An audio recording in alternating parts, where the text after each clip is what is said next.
How's it going, guys? Day 53. Game plan for today? I don't have a game plan. To see a hole, fill a hole. I'm just going to plug along and just keep going. But before I start that, I want to show you something in here.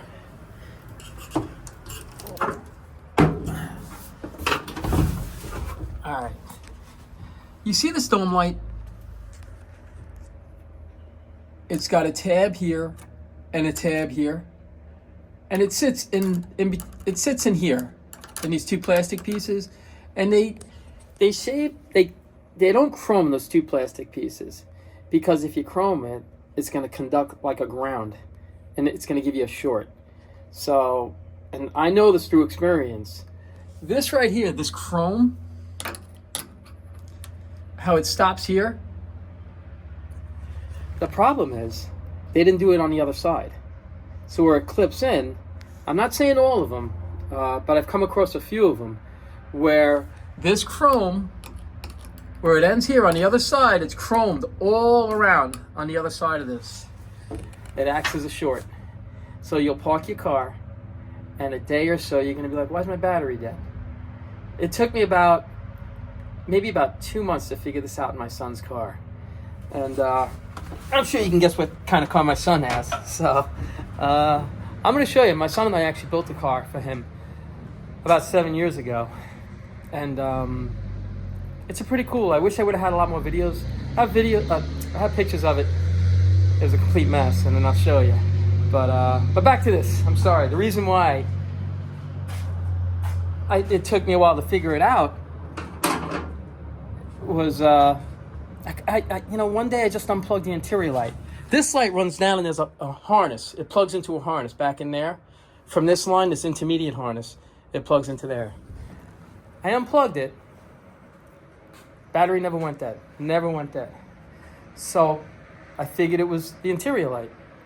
Took the cover down, sure enough, the top was chrome. As soon as I looked at the other side, it was all chrome.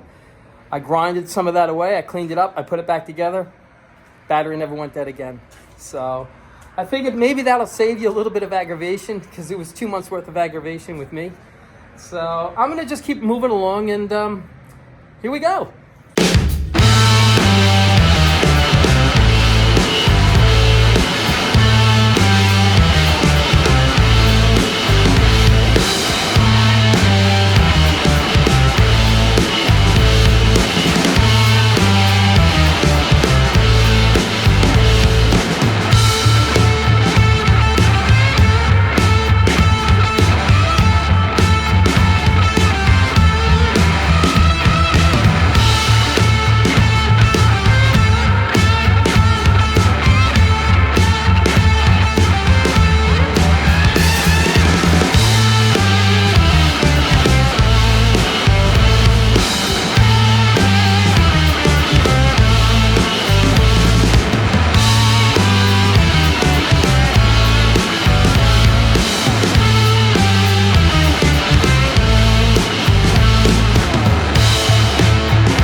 want to show you where I am.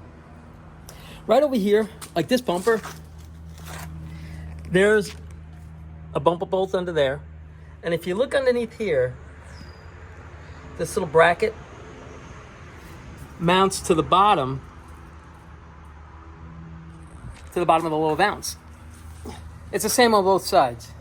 You'll have a chrome bumper bolt here, another one here, this one here, and this one here. And the ones that are down here are the ones that go through like a little, it's almost like a miniature body bushing. That's what it looks like. And I'm sorry I didn't show it to you before I put it on. It's on both sides. It's right here. This bolt goes through it, through a little body bushing with a big washer on the other side, and it just squeezes this bracket in between the bumper. And that's on both sides. I'm sorry I didn't show it to you when I had it off. I thought I'd be able to show it to you from here. But if I get another one, I'll show you. Okay, but it looks just like a small little body bushing. All right, and this is pretty much it right here. But it's coming a long way, I think. And all right, I'm gonna keep plugging away. Here we go.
Hey guys, I just want to stop for a second.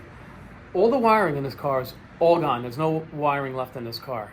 Other than what's like chopped up, and I'm going to change that right now. I mean, this car is getting everything. New fuse box, everything. Tail light harness, intermediate harness right there. I'm changing it all. I use like the original wiring. I bought cars that had those painful harnesses in there, and they're tough, you know. I mean, this is basically you screw it together, you plug it in, and you're ready to go. So that's 100 out of 100 times I'd recommend using these types of the original style. It just makes your job so much easier. So I just wanted to stop. I'm going to start installing it over there. I'm going to take out this piece right over here. Let me show you. This is the last of the original harness right in here. It comes up around right to here, and here's the end. This wire right here, when you open up the door, the interior light goes on. That's what that's for. And it's right here. There's another switch here. So you'll see the other wire go right up into here. Like, I don't know if you can see it. There's two. There'll be a ground. So that's what I'm going to be changing right now. So let me get to it. Alrighty.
right, guys, it's the end of the day. It wasn't a long day. You know, I wasn't even planning on working on Toasty today, but I had a few hours, so I figured let me come out here. A few hours here, a few hours there, it'll still help me get the car done. So let me go over what I got done on the car so far. Well, I put the dome light cover on, you know, after I showed you what was going on with that, with the problem I had with that. I got the seatbelts in, this right here. I'm just waiting on that clip and that clip for this side right here. So I'm just waiting for that. I have it somewhere, you know, I'll dig it out of the drawer or something like that. I know I have them. So I got that done. I did the intermediate harness. It comes up over there, right and around. It comes down across, up, and then in the trunk. Here, I'll show you where it meets in the trunk and where the interior light plugs in. This will come down and around over to here. It'll clip up the top right in here, and there's another clip that goes here. It comes down and around, then plugs into the taillight harness that runs along back in here for the taillights. And over here, if you look, you see that wire? If you could see it, let me get a flashlight. If you could see the interior lights back there, and then there's another light, another wire right there. That's how the interior light plugs into this harness right here. It plugs into the intermediate harness. 67 Camaros just has one continuous line. It doesn't have like this. The line just comes straight through. It doesn't have an intermediate harness. So that's pretty much that. Let me show you over here. I got the headlights in. I found the other spring. It was actually on the floor. So I got the headlights in, these here. I got the front bumper on, right there. And I think that's about it. You know, I didn't really. Oh, I got these in. I just screwed those in. I'm hoping in the next few days, I'm hoping to have the quarter glass in, so I could put the back door panels in. I could put the back seat in. I could throw the carpet down and just let the carpet sit there. I'll cover it with something so it doesn't get filthy. So at least the carpet starts to take to the form of the floor. And then I'm going to slowly start working my way on the interior. I'm going to start working forward. And then this is where that's where the fun's going to begin. You know, I know these cars without air conditioning. Very few cars have I ever had that had air conditioning. So, I mean, it doesn't seem that complicated. I mean, you know, it's pretty simple, I think. You know, it's just, you know, where what's got to go where and which one's got to go in first, I guess. But I guess I'll figure it out. So this is where I am. It's the end of day 53. And it was just a short day, so I figured I'll just post this video really quick, because I'm finding that if I kind of stay on top of it a little bit, it doesn't take me hours and hours to get a video done and post it. So as always, you know, I really appreciate you watching, and I hope these videos can help you out. And take care of yourselves.